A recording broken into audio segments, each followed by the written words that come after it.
Hey guys, today I'm going to be demonstrating to you the patient point of care solution that 3D Systems offers, starting from segmentation and going all the way to 3D print preparation. I didn't have my 3D printer connected at the time, so I wasn't able to print a model, but if I can, maybe I'll take pictures later.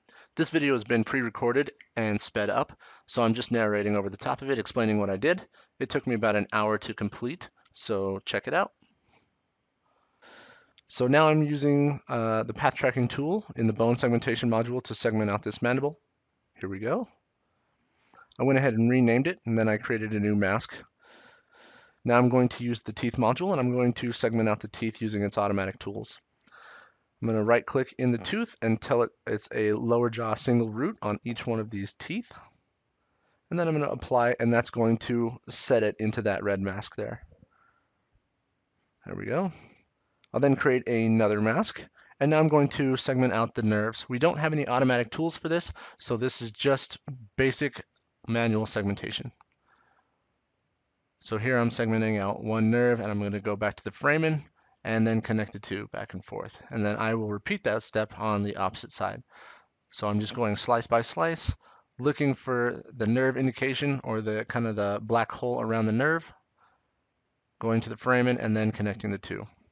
And then I'll make this visible by hiding the volume rendering, and that's what the nerves look like.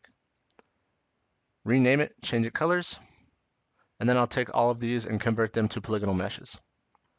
Now that I have the polygonal mesh models, I'll go ahead and save them out as PLY files so I can retain that color. And then once I do that, I'm going to go ahead and save the project file. I'll then go back into the patient screen and open up Freeform. This is step 2. This is our modeling software. This is going to allow me to do a couple of smoothing operations, a couple of offsets, and I'll go ahead and add a label strut to the back of it. So here I'm offsetting the teeth and nerve, or I'm duplicating the teeth and nerve, and then I'll offset it by 2 millimeters all around so that it does not protrude through my bony model. And then I'll add the model together. I'll add the mandible and the teeth together. Here I've imported a strut to put in the back, so now I just need to get it aligned properly, and that looks pretty good. So then I'm going to go ahead and cut away the excess, and then knock those out. Once I have all these components, I'll combine them all together. And then I'm going to put a label on the back of this, and I'll shrink this label down so it's a little bit more visible or usable. And then I will inset it a couple millimeters. Here I needed to fill in the nerve because it was still protruding through the model, so I added a little bit of clay to that. And now I have the mandible complete. I'm going to go ahead and synthesize a tumor. So I put in a piece, and now I'm just using the tug tool, and I'm warping that sphere to make a tumor. I've made the mandible transparent so that we can see the inside of it.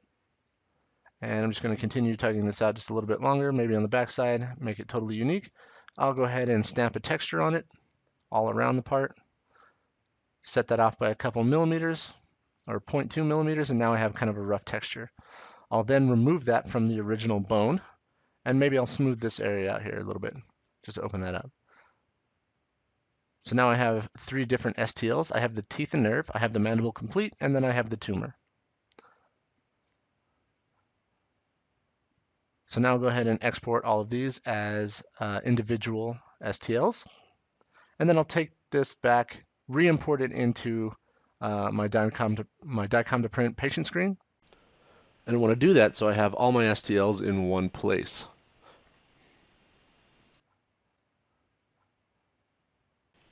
Then I'm going to go ahead and go to 3D Sprint. 3D Sprint is our build preparation software. It allows me to do things like put supports, booleans, infills, things like that, and I can select all my printers. Here I'm going to go ahead and import the mandible, the teeth and the nerve, and the tumor. I need to offset the tumor by 1 millimeter, and then I'm going to go ahead and boolean these two together. That way they have the same build style parameters, and it's just one STL. Once that's done, I'm going to go ahead and rename it. Really quick, wrong way, there we go. Just go ahead and name it mandible again, just so I don't get confused. Then I'm going to go ahead and re-import the tumor, so I have it that I can combine it with the teeth and nerve. This way, that's only one STL, and that has the same build parameters. So the idea is I have two STLs. One of them is the mandible with one build style, and then the other is the nerves, teeth, and tumor with another build style. Go ahead and select my printer, select the material that I want. I need to change my build style units so that everything matches up correctly. Good, now it's off the build platform, so I need to get on the build platform. First I'm going to use auto place, and it'll just set it right in the middle there. Cool, and then I'll use orient. I want to have the optimal orientation for the surface, and that'll take just a second. And once that's done, I can go ahead and put supports down. So here I'm going to use the Empire supports. This whole project took about an hour and a half using 3 different softwares inside the 3D Systems ecosystem. That's getting started from segmentation all the way to supports.